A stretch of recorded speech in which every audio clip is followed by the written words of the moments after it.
Right now, we would like to invite here a representative of Kharkiv, the human rights team, Ms. Yulia Anishchenko.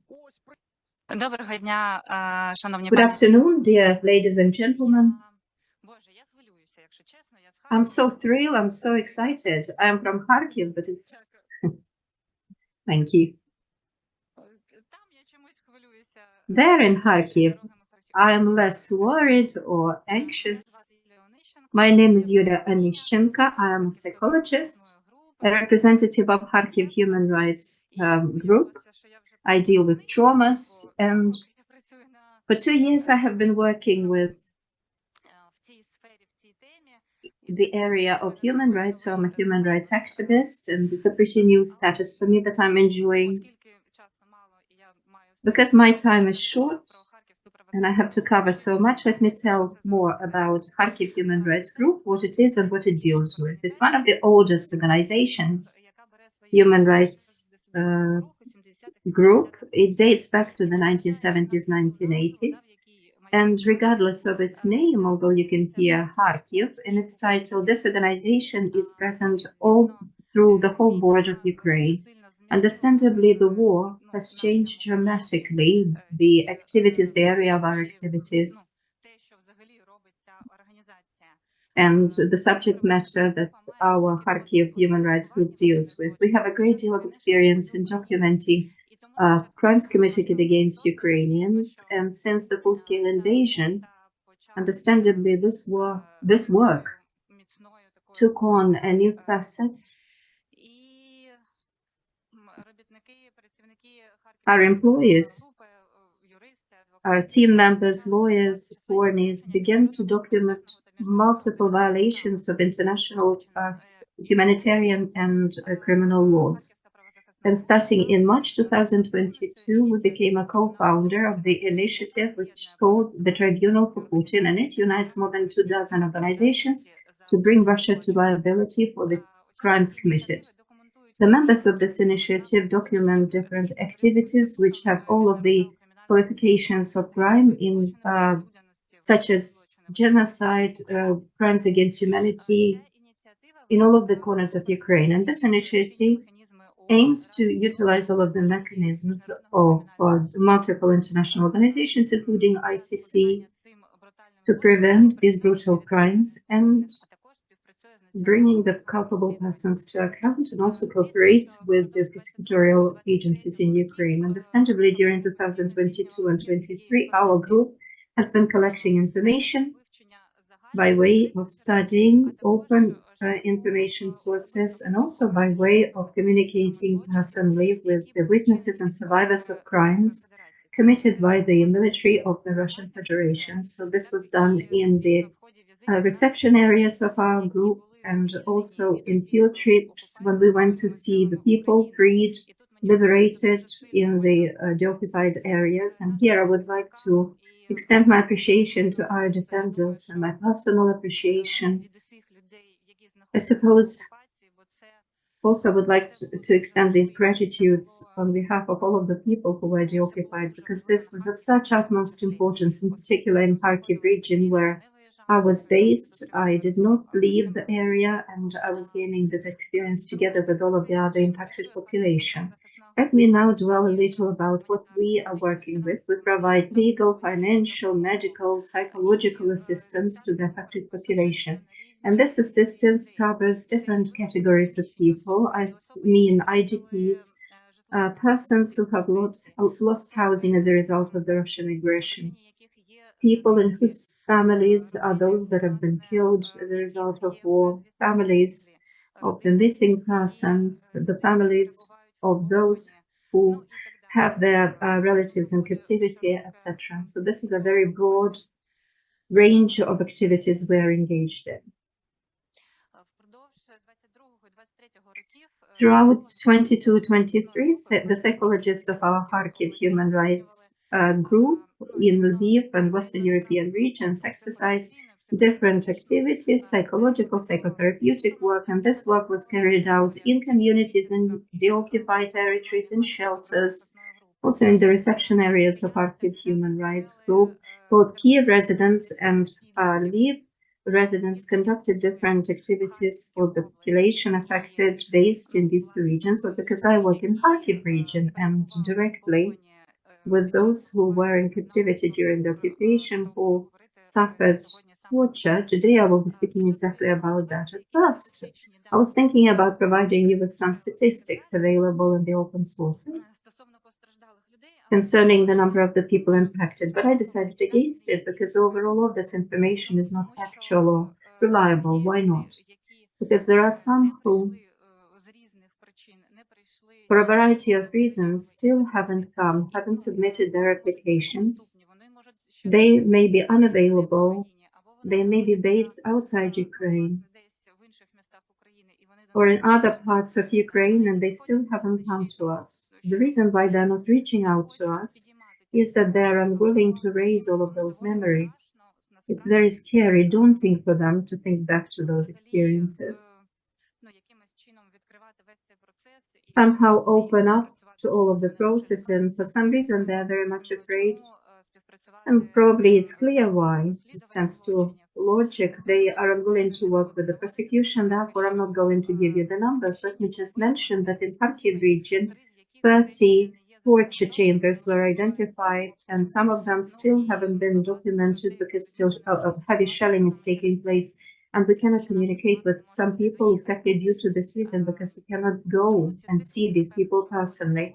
Therefore, I'm not going to provide you with these statistics,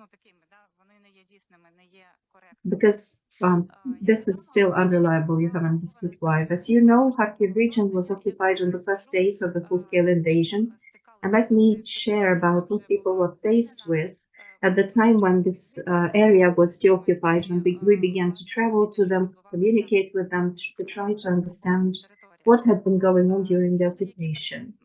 The people who resided in that part of Kharkiv region were in the heart of the occupation. Sometimes they were without gas, water supplies, power supplies. They couldn't buy medicine or water or any food. Access to medical assistance was next to nothing. Given the fact that there were shells dropping on their head all the time, and the occupied territories, the military personnel of the Russian Federation established their own rules, administrations. They repeatedly conducted different searches, looting the property, forcible repressions against the local population, illegal forcible detentions of local residents, and very often this could be the whole families detained together with the children. Against law, they were detained in the places, against their will, that were in the places were in no way habitable. So people had to stay in the premises were only, which are meant for up to 10 people, but sometimes they were detained as many as 15, 20, or 50 individuals at a time. They wouldn't have any minimal medication, sanitation circumstances or services, no connection even to fresh air. They didn't have access to toilets. They couldn't rest or sleep. They had a lot of restrictions in terms of sleep and food, and sometimes these people were put on no food at all terms. They didn't have medication. They were constantly humiliated, tortured.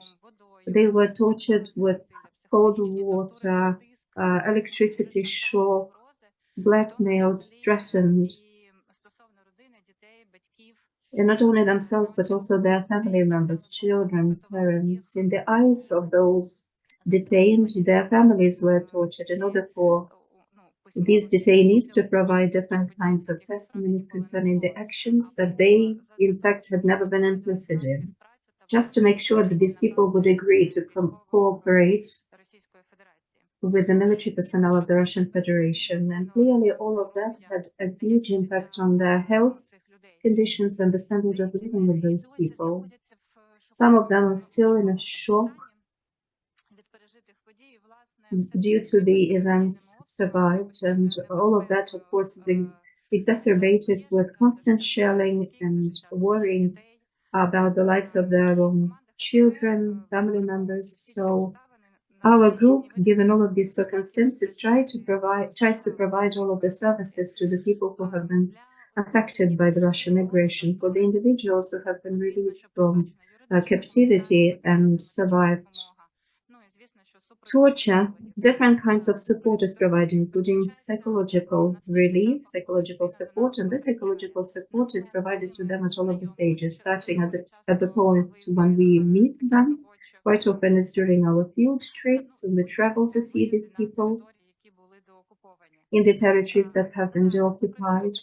Then, this support is also provided at all of the stages of interviewing and documenting the crimes that they survived during their cooperation with the prosecutorial agencies. Of course, psychological and psychosocial assistance is provided to them in order to help these people to get stabilized and find the necessary resources to keep going on and overcome the traumatic experience that they have suffered from. Let me also dwell a little on how the support is delivered to them during the stage of interviewing, because from my perspective, this is incredibly important, and I suppose it's so critical and we still have to develop in this respect, although we already have some gains. At the first stage, the whole team, which covers lawyers, psychologists, all those who have to be present in this process.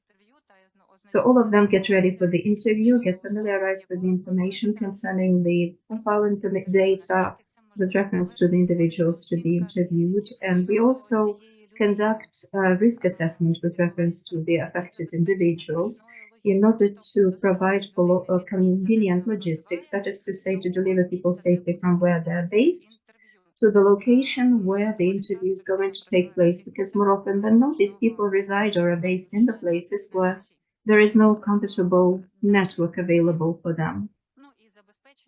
Звісно, що So, of course, we need to guarantee that people have comfortable living conditions where they feel good.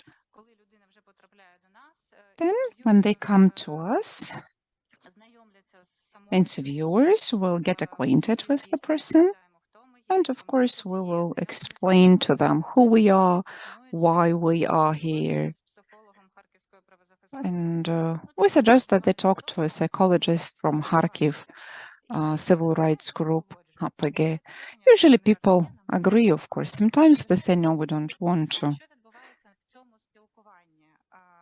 What do we get in this communication? I will have to explain once again why I'm here, what I will do, what my function is. Then I will ask the people themselves about their status, their situation, how they feel. I explain what is going to continue, what we're going to do, how long that can last. And I explain that we will have to meet several more times to make sure I can provide my conclusions. I explain why that conclusion from me as a psychologist is needed and how we will continue working. I also explain to the victims that at any moment when they feel bad or they feel like they need a break, they can come to me. They can say so, and I will help. We will make a pause or do whatever's needed. I usually ask or double check from the people who survived captivity or torture where they will go. Do they have people or family who will support them? Because we don't want people to be isolated. We will be talking about traumatic experience, and we don't want to avoid re-traumatization. I ask people to get in touch with me sometimes later that they're okay, that they're not alone. This is not a mandatory thing, but we still ask people do it just to follow up. Usually people send a short message, and that helps build trust. Then I will ask these people if they are ready to proceed with the interview. If they agree, which they usually do, we go to the room for interviews. And then there is another short conversation. The person will have a chance to see the place for the interviewing, where the water is, where toilets are, coffee or tea, so that people really can walk around. Because in most cases, people will not ask for water or something else. I will just do it all the time myself. I will put some water on the table and then ask about tea or coffee.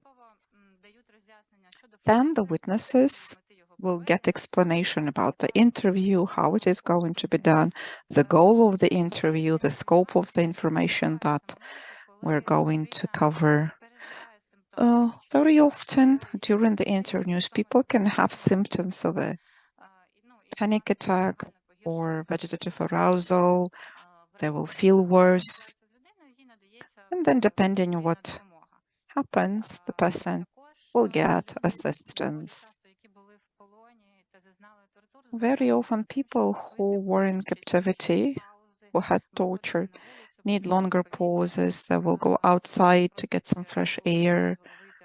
And psychologists will ask for permission to go out with them so that they're not felt alone or left alone with the feelings that they will have.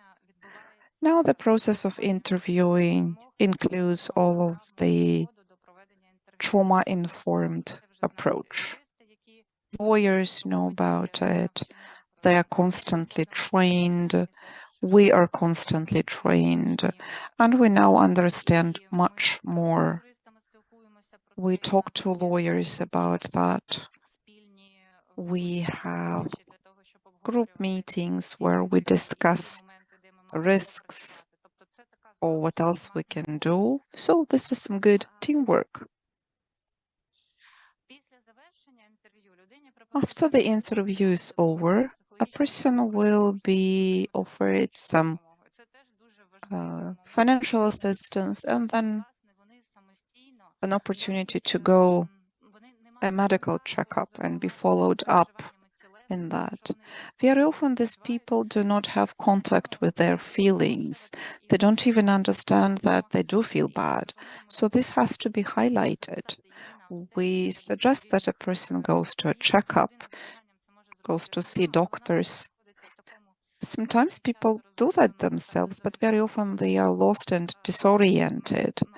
And this assistance from a person who will do something for them, who will make an appointment with a doctor for them or some checkup, that's important. Then in Kharkiv, civil rights group, we tell them that it is all paid by our group. People do not have to pay. Our group also tries to organize logistics from the place where people live to the place where people will go to for the checkup, where doctors will work with them. Again, because the people will not have this ability themselves, because there is no public transport, or a person is in such a state that they will just simply not be able to get where they need to go. Our drivers know who they will be driving. They know how they need to behave, why it is important. They will come, pick up a person. Very often these are long distances, but still we do that because I believe this is very, very important for us now. What do we face now in Kharkiv region? What kind of psychological difficulties? What is it that we work with after the interviewing, documenting is over? It is not one size fits all. These are comorbid states. We see the 3-4 diagnoses.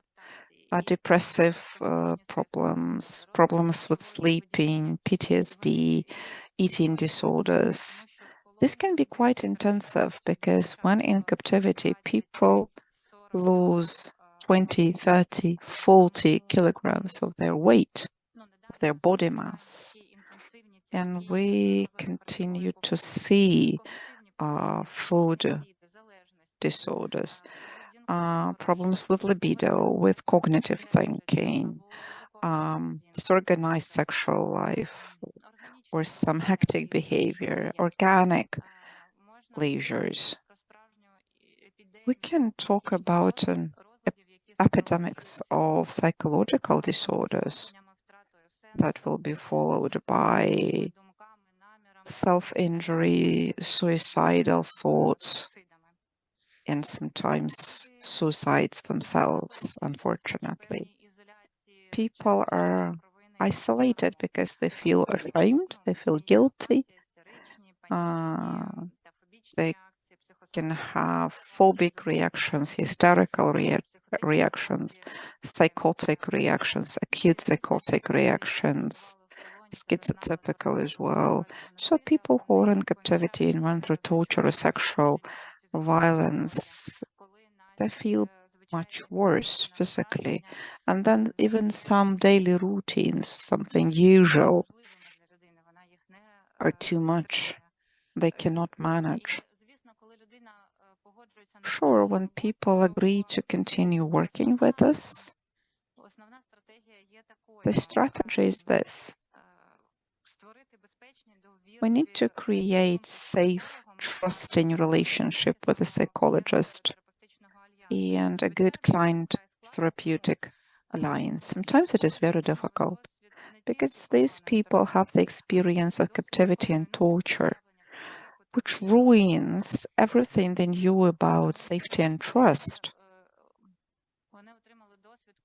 because they have the experience of being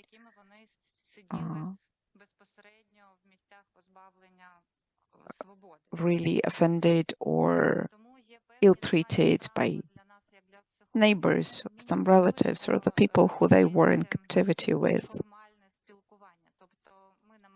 We don't really want this to be formal. We try to not use pen and paper. We ask simple questions about their relevant needs, their current state. And this is quite a lengthy process. Sometimes we have instances when a person doesn't want to talk inside a room. They will want to go outside to the open space. And they say that this communication in a room reminds them of captivity, and they just can't relieve it. So very often, regardless of the weather, it can be cold, hot, snowing or raining, we go outside, we walk together, we smoke together, we drink tea or coffee together with them. And this is how our communication continues. It did not happen immediately like that, but we just understood that this helps them open up better and more because they feel this humane attitude. One more big thing that we do are field trips. Psychologists and lawyers go to occupied territories. This is where we usually meet people for the first time. I mean, the people who came back from captivity and who survived torture. I will show you some of the pictures. You have some information there that there are no places that are fit for communication. What did I do? Just try it again. And once more. Just move it forward. Okay, maybe we will ask technical support to help us. We just say next and we will move on. We can just move on. You will see that the premises which we come to are half ruined, there is no heating. So these are the conditions where we have to work. Sometimes it's in the field. That was a torture chamber. Here we are on our way to some village and we made some photos. Again, it's a field or a yard around a house. This is what you find in the occupied territories. Again, the village has been completely ruined. And the people who you see here, they have to live in basements or garages. Sometimes animals come. We bring some food for them as well. This is a person who takes good care of the families of those who died or went missing. Here we're taking pictures. Why I'm showing that? This territory has been mined, heavily mined. It's dangerous, and we have to fix it as well. It's a church. When we were there, fighters were flying over us. Yeah, another place we found to Це talk. прям відбувається прямо зараз. Відбувається юристи. Here, lawyers are working, and I'm a psychologist is there as well. We can't find a different room for us. The woman has a panic attack and have to help. That's how we were documenting. We were just out in the open. Everything is mined, and this is the only safe place we could find. The cynicism here is that this is the place where the headquarters of Russian soldiers was. This is where they were kept, and we just had no other place to go to. The windows are broken, a lot of inscriptions on the walls by the Russian soldiers, and we had to work from that space. This is how it looks from the outside. You can see that there are people inside, and we are working as well.